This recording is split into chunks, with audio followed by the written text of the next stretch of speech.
De nos jours, plus aucun historien ne remet l'existence de Jésus en question. Pourtant, quelques sceptiques continuent d'y croire, Jésus n'a jamais existé. Mais en réalité, cela ne tient pas la route. En effet, les historiens ont trouvé de nombreux documents très anciens parlant d'un Jésus de Nazareth. Premièrement, les historiens ont trouvé des documents chrétiens, comme notamment le Nouveau Testament, dont une partie raconte la vie de Jésus avec des auteurs comme Matthieu, Marc, Luc ou encore Jean. Mais bien que ce livre soit fiable d'un point de vue historique, les historiens ne peuvent pas s'en servir comme preuve. En revanche, ils ont réussi à mettre la main sur des écrits juifs, comme ceux de Flavius Joseph, un historien juif qui a affirmé dans Histoire des Juifs, rédigé entre 74 et 79, que Jésus, qui était un homme sage, si toutefois on doit le considérer comme un homme, tant ses œuvres étaient admirables. Et ça, ce n'est qu'un des nombreux documents qui mentionnent l'existence de Jésus. En effet, un grand nombre d'écrits romains et grecs ont été retrouvés. Pour rappel, ce sont ces civilisations-là qui persécutaient le chrétien. Alors, quels intérêts avait-il à faire croire que Jésus existe si ce n'est pas le cas? Selon Bar Sérapion,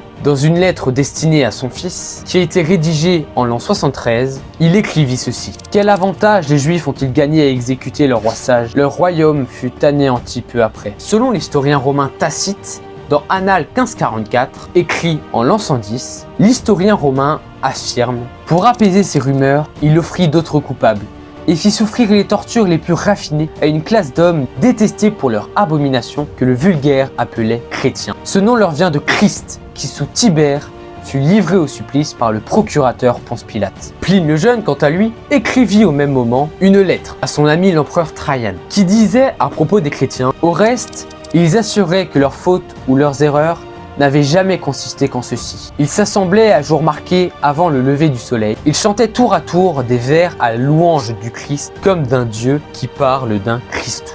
Quatrièmement, Lucien de Samosate, un écrivain grec qui rédigea au IIe siècle ceci. Celui qui est honoré en Palestine où il fut mis en croix pour avoir introduit ce nouveau culte parmi les hommes. Enfin, nous avons Suétone, un historien romain qui écrivit ceci en l'an 120 à propos de l'empereur Claude. Il chassa de Rome les Juifs, qui s'agitaient d'après les excitations d'un certain Christus.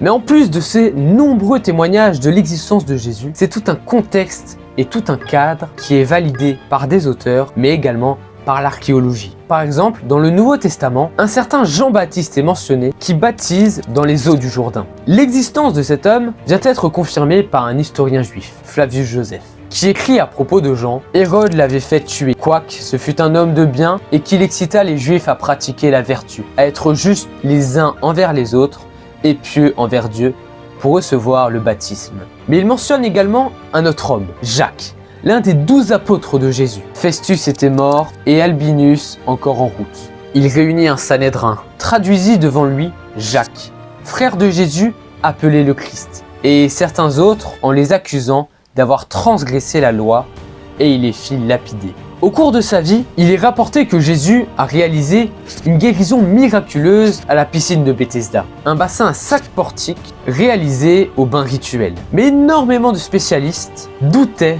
de ces événements et s'en servaient pour montrer que Jésus n'a jamais existé. Du moins jusqu'à ce que des archéologues aient déterré la piscine de Bethesda. Et elle contenait 5 portiques exactement conformes à la description de Jean. Dans la Bible, il est également mentionné que Jésus guérissait énormément de lépreux. Or, l'archéologie nous a permis de découvrir que la Palestine est une région où des maladies telles que la lèpre étaient très fréquentes. Autre découverte, un ossuaire, découvert dans la tombe d'un certain Caïphe, le souverain sacrificateur devant lequel Jésus a été conduit après son arrestation. Ce dernier a notamment dit au sujet de Jésus « Il est préférable qu'un homme meure plutôt que la nation tout entière ». Mais intéressons-nous maintenant à un autre détail, l'art. Bien qu'au début les chrétiens pensaient que la représentation de Jésus était interdite, expliquant pourquoi aucune peinture n'a été réalisée au 1er et au 2e siècle, nous retrouvons les premières représentations de Jésus à partir de l'an 200. Comme le baptême du Christ, peint dans une catacombe vers 200, ou encore la guérison d'un paralytique, datant de 235, ou enfin la résurrection de Lazare, datant de la même période. Mais c'est aussi à ce moment-là que la plus ancienne église a été aménagée, puisqu'après avoir réalisé des fouilles archéologiques, il a été retrouvé un baptistère, sur lequel était gravée une représentation de Jésus sous la forme du